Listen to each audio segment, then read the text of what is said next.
Hi friends, welcome to our channel cooking with Hima. ఈరోజు నేను మన వీడియోలో గోట్ ఆర్గాన్స్ కర్రీ చేయబోతున్నానండి. అదేనండి, తిల్లి, లివర్, హార్ట్ ఇలా కొన్ని స్పెషల్ పార్ట్స్ ఉంటాయి కదా, వాటితో కర్రీ అనమాట. ఈ పార్ట్స్ అన్ని చెప్పేలోపు భయపడిపోకండి, కానీ ఈ కర్రీ మా ఇంట్లో చాలా ఇష్టంగా తింటారండి.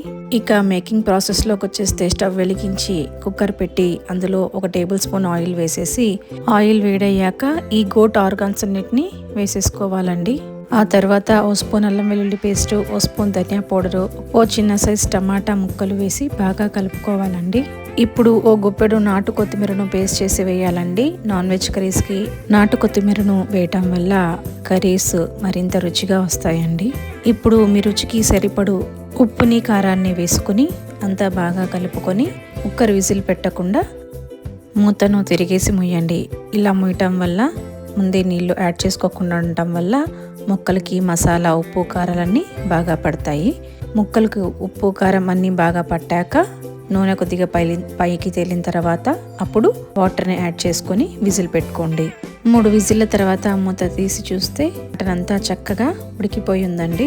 ఇంతేనండి, గోట్ ఆర్గాన్స్ కర్రీ రెడీ అయిపోయింది. వేడి వేడి అన్నంలో కానీ, జొన్న రొట్టెల్లో కానీ, చపాతీలో కానీ ఈ కర్రీ చాలా టేస్టీగా ఉంటుందండి. మీరు ట్రై చేసి మీకు ఎలా కుదిరిందో నాకు కామెంట్ సెక్షన్లో కామెంట్ చేయండి, మర్చిపోవద్దు. ఈ కర్రీ చేసినప్పుడు మాత్రమే ఇలా కుక్కర్లో నేను వేడి అన్నం వేసి కలిపి నేను, మా పిల్లలు అందరం తింటామండి. ఇలా తినడం మంచిదో కాదో నాకు తెలీదు, కానీ ఇలా మాత్రం మేమందరం చాలా ఇష్టంగా తింటాము. మీకు ఈ వీడియో నచ్చితే లైక్ చేసి మీ ఫ్రెండ్స్ అండ్ ఫ్యామిలీ మెంబర్స్కి షేర్ చేయండి. అలాగే మన ఛానల్ని సబ్స్క్రైబ్ చేసుకోవడం మర్చిపోవద్దు. వీడియోను చివరిదాకా చూసినందుకు చాలా థ్యాంక్స్ అండి. Have a nice day. Bye friends.